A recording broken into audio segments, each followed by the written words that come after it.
these idiots, they have become so self-deluded that they don't understand that half the country doesn't like them. If I ran into 50 people a day and 25 of them didn't like me, I would probably shoot myself.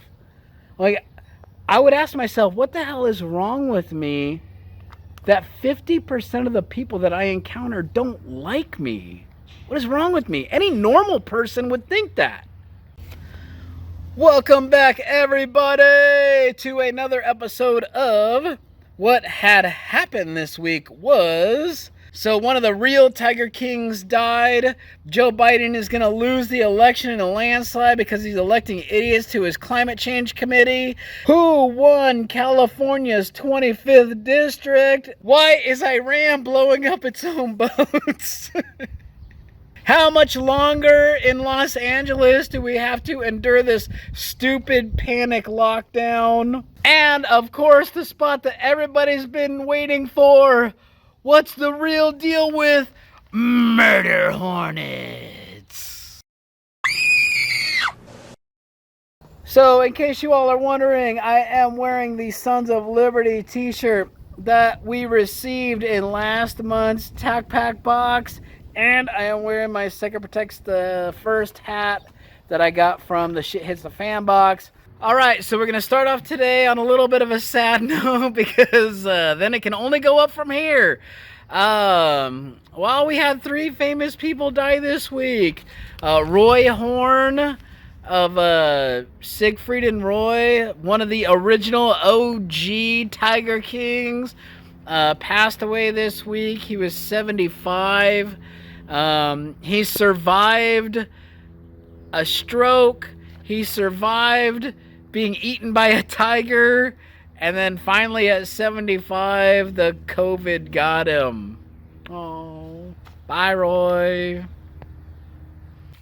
Jerry Stiller, Ben Stiller's dad, passed away this week too. You might recognize him as the man who invented the Festivus for the rest of us. It's probably one of the most recognizable sections of the Seinfeld show. He was so wonderful. He was so funny. I love that guy so much. And Little Richard died. In case that name rings a huge bell with you, but you're not quite sure what songs he did the Tutti Frutti, oh Rudy, Tutti Frutti, oh Rudy, woo, and he did the Good Golly Miss Molly, show like flood, woo. Actually, any song with woo, and it was probably Little Richard. Coincidentally, when Iran blew up one of their ships in the Persian Gulf, the name of that ship, I think, was the Good Golly Miss Molly. So that's right, folks.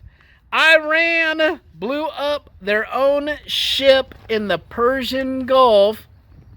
Yes, this is the same Iran that has been bothering our naval warships in the area. They keep sending up these little boats to harass our naval warships.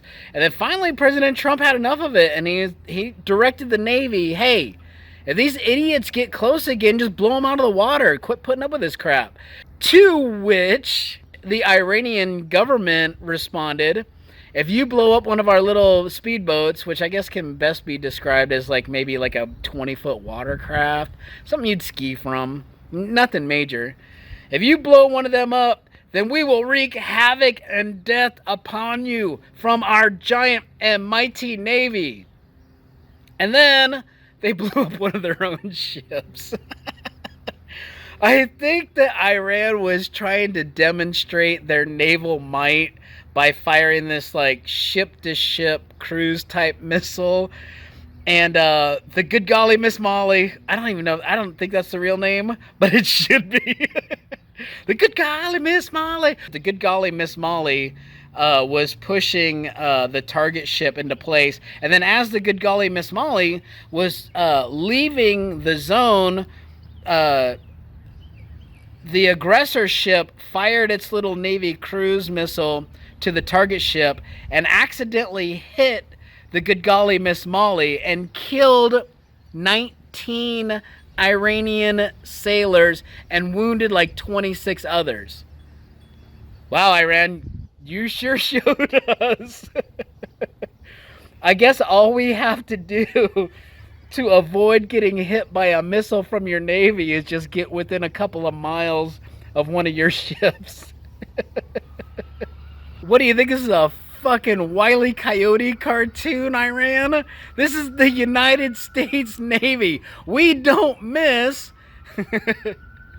But here is a dramatic reenactment of the Iranian Navy doing their little war games. Watch, ready? Ooh! Watch, ready?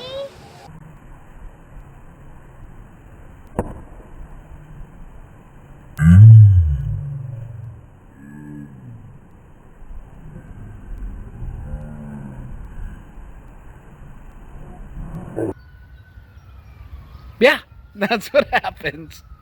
It's like a little baby hitting another baby. So the special election for California's 25th district was held this week, and the winner was Republican Mike Garcia. For those of you that don't remember, this was the seat vacated by disgraced Congresswoman Katie Hill. She had to resign and hang her head low because it wasn't bad that she was involved in a three-way relationship with her husband. It was bad that she was cheating on her husband and sleeping with her staff members. So she had to resign in disgrace. She'll never hold another public office again. And even better, the Democrats lost a freaking seat in California. Now, for those of you who don't know, this is kind of a purple district. It's where LA County borders Ventura County. It's like the Antelope Valley, Simi Valley area.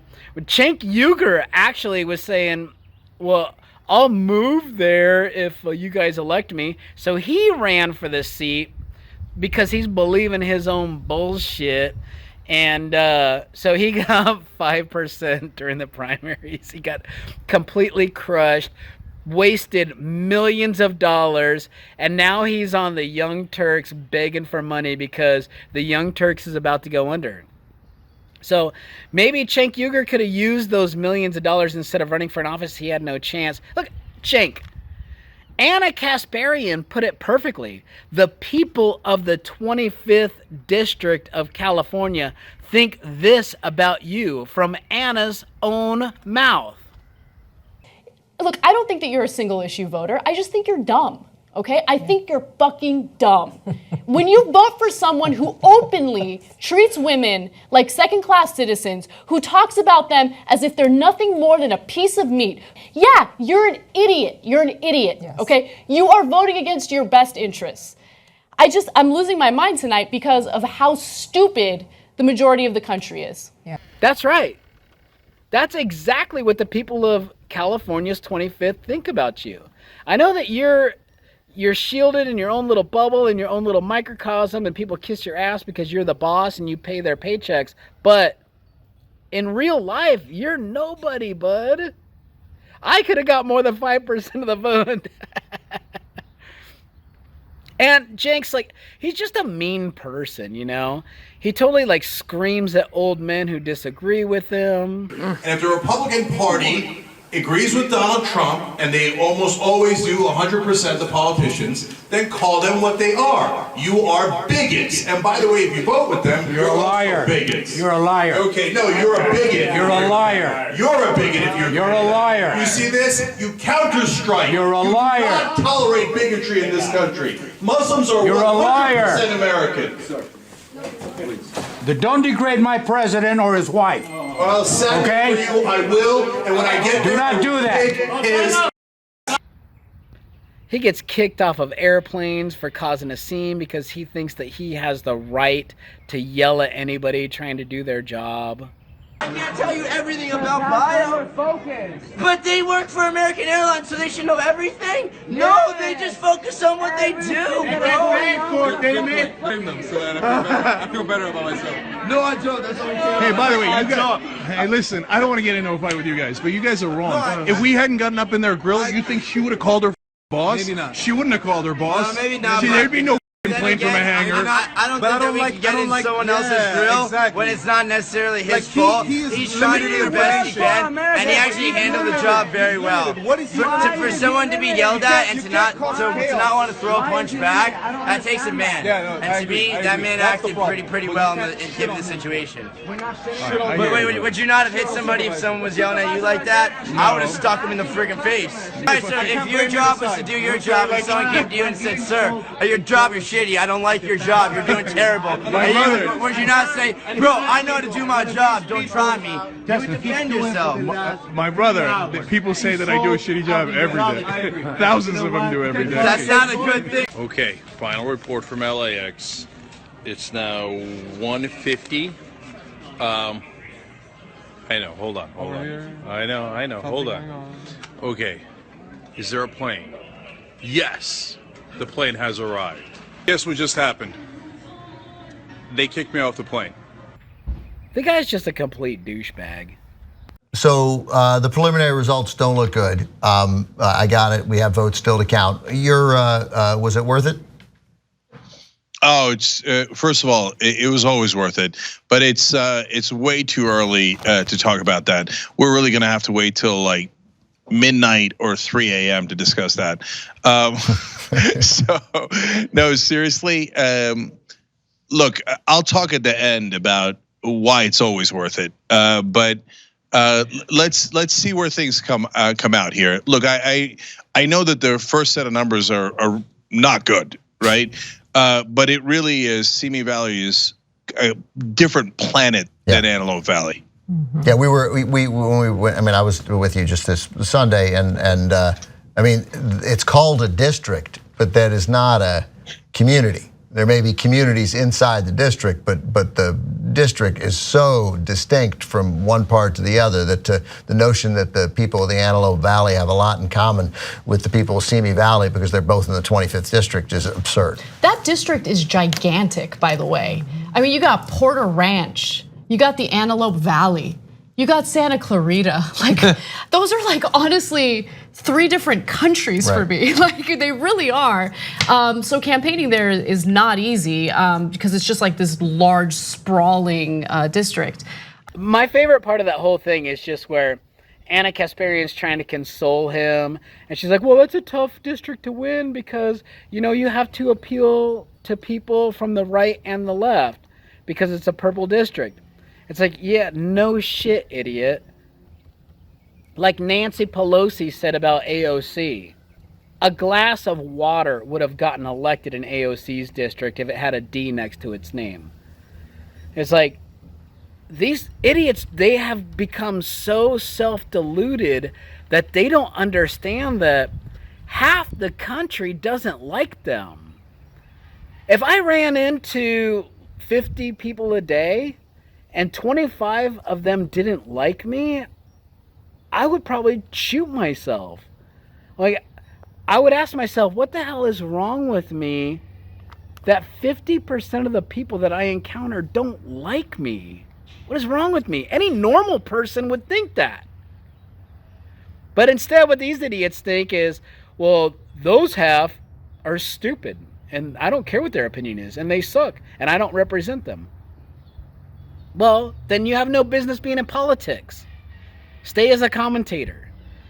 If you want to be in politics, you need to represent all of the people in your district. Like Tulsi Gabbard says, everybody was yelling at her about going on Fox News. And they're like, "Oh, you're a traitor to the Democrats." She goes, "No, I'm not running for president of the Democrats. I'm running for the presidency of the entire United States. I want to talk with people that disagree with me.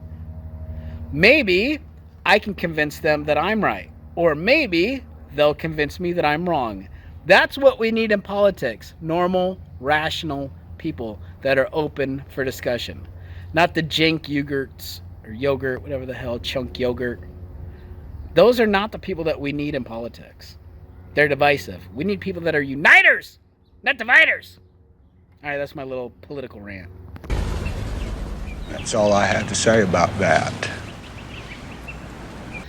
So Mary Kate Olsen is getting divorced in what the news has described as an ugly divorce. I'm like, I'm pretty sure anything associated with this troll is going to be described as ugly. I think that when she got married, it was an ugly wedding.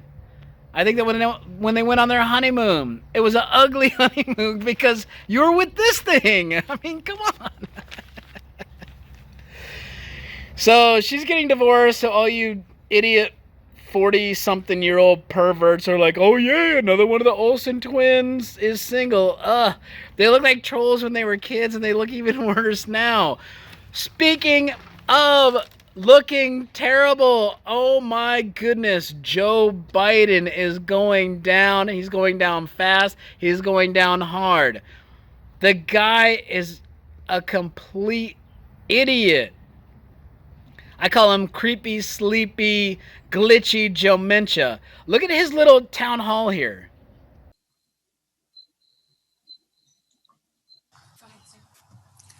Hey, thank you all for joining me today. And I don't want to take too much time here at the top because I want people to hear directly from you guys. You're living it every day. You're making the really tough decisions on the ground every day. You've been doing it from day one.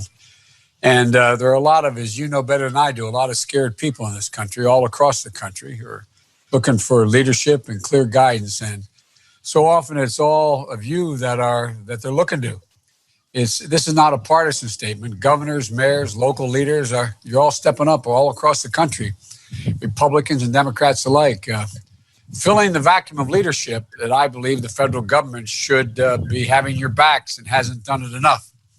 And it should be fighting like hell to get your states the PPE and the test and the funding that you so desperately need to keep your economies going. And this is not a moment for excuses or deflections or blame game. We're in the middle of a pandemic that had cost us more than 85,000 jobs as of today, lives of millions of people, millions of jobs, and we're in a position where, we just got new unemployment insurance this morning, numbers, 36.5 million claims since this crisis began, and almost 3 million new claims in the last week. The unemployment rate is nearing 15%, the highest it's been since the Great Depression. But I need not tell you all that. Of course, it's the least well off for being hit the hardest. 40% of the households making $40,000 or less experienced a job loss just in March. And we're going to have to work harder and smarter than ever before to pull ourselves out of this economic tailspin. But I know what all of you know, that the only way out of this is by following the science, listening to the experts, talking and taking responsible precautions that are going to help us reopen the economy as safely and as quickly as possible.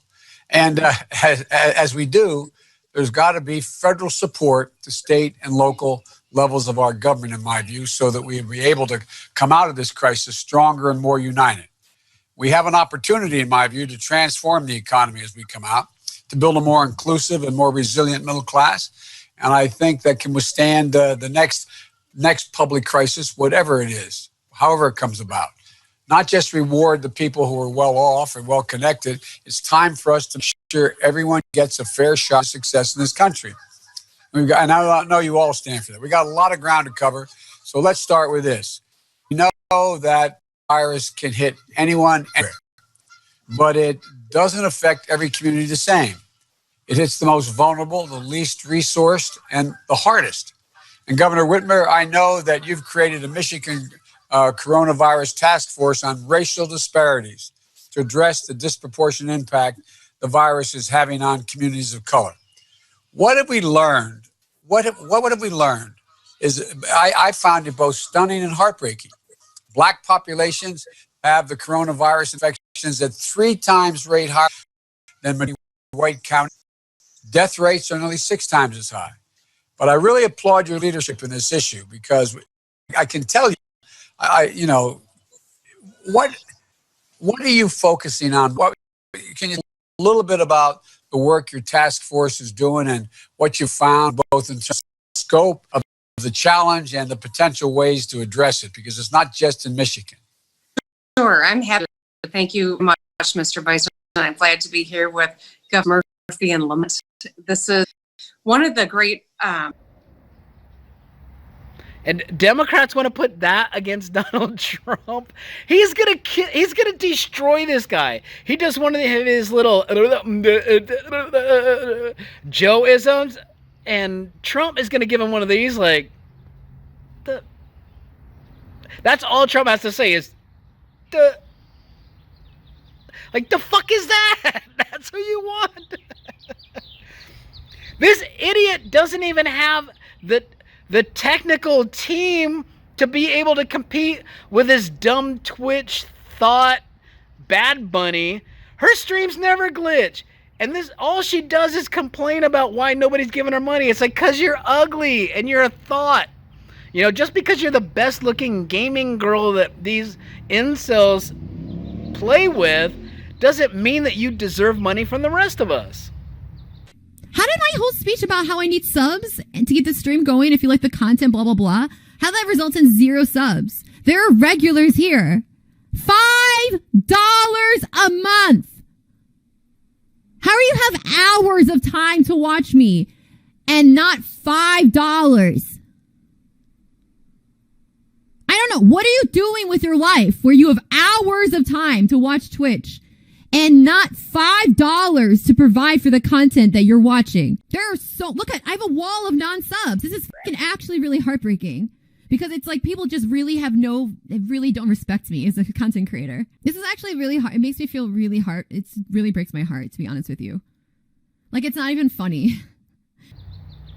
But anyway, Twitch THOT Badbunny can stream endlessly for 7-8 hours a day without one glitch, and no joke, like that video of Biden is unedited. That's just how many glitches there were inside of 3 minutes.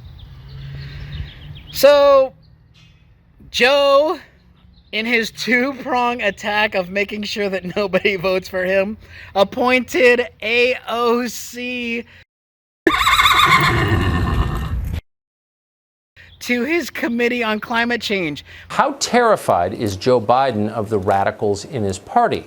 Well, here's one measure. He's so terrified that he just made Alexandra Occasio Cortez the head of his global warming task force. She's the woman who blames hurricane deaths on racism. Do we see largely that it's the global South and communities of color that may be bearing the brunt of the initial havoc from climate change? Without a doubt, without a doubt. And in terms of that wealth, the people who are producing climate change, the folks that are responsible for the largest amount of emissions, or communities or corporations, they tend to be predominantly white, correct? Yes, and every study backs that up. This dumb idiot who trusts this guy who's like, the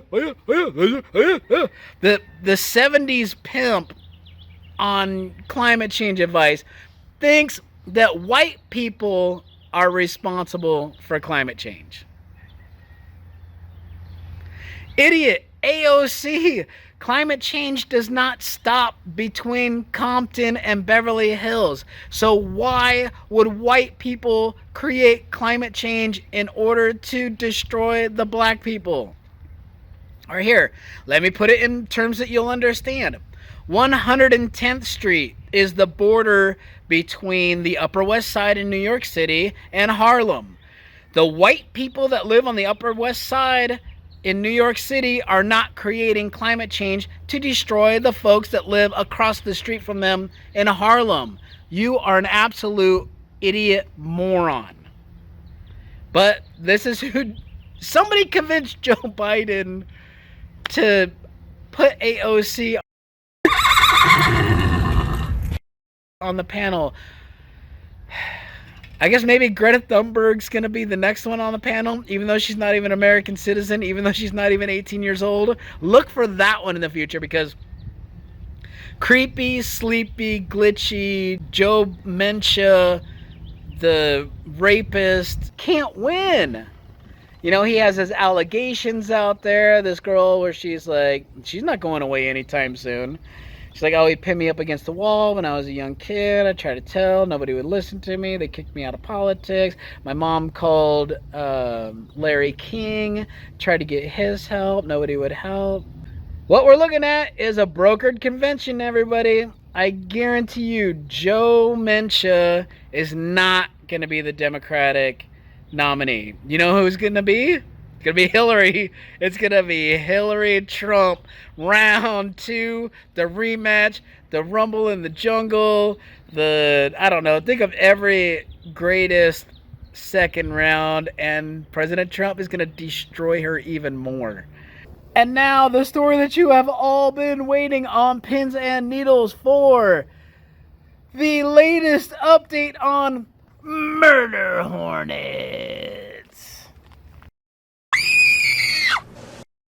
They were talking with professional beekeepers about, well, are murder hornets really that big of a danger to domestic bee populations? And they're like, no, because they have these little things called hornet traps. So at the front of every beehive for domestic honeybees, they have these little screens that are big enough that a honeybee can get through, but a murder hornet can't get through. Murder hornets are like 4 or 5 times the size of a honeybee. So they just put up these little traps. They do the same thing for queen bees. Because the queen bee is like 2 to 3 times the size of a regular bee. So they actually put these inside the hive to keep her kind of isolated to her own little area and to keep her from flying away. So once again, murder hornets are no problem. Don't let the media scare you. I hope that you all stay educated. I hope that you all have a wonderful weekend. I hope that you all read the entire story before you make up your mind. I will see you next time. Bye.